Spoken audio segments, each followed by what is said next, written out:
TNI masih buru Hendri, desertir Ed yang 2 kali kabur meski telah dikepung. Komandan Pusat Polisi Militer dan Puspom, TNI Maijen TNI Yusri Nuryanto menegaskan, pengejaran terhadap Hendri, seorang desertir TNI Angkatan Darat, terus dilakukan.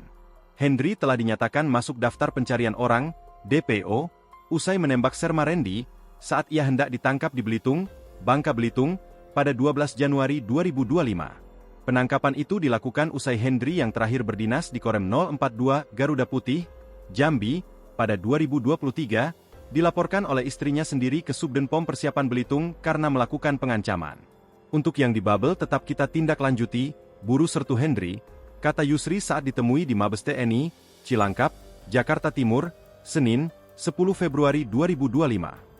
Dan Puspom berjanji akan memproses hukum Hendri apabila pecatan TNI dengan pangkat terakhir Sersan 1, Sertu, itu ditangkap. Tetap kita proses, hukum, yang bersangkutan, terang dan Puspom. Diberitakan sebelumnya, Hendri melakukan perlawanan saat akan ditangkap di rumah kontrakannya. Ia menyandera dan membawa kabur Serma Rendi menggunakan mobil miliknya. Serma Rendi kemudian ditemukan warga dengan kondisi mengalami luka tembak pada punggung sebelah kiri. 2 hari kemudian, upaya penangkapan Hendri kembali dilakukan di tempat persembunyiannya di Tanjung Pandan, Bangka Belitung. Namun, meskipun personel gabungan dari Polres Belitung, Kodim 0414 Belitung, Batalion B Satbrimob Polda Babel, dan Subdenpom Persiapan Belitung telah dikerahkan untuk mengepung tempat persembunyiannya, Hendri tetap dapat lolos.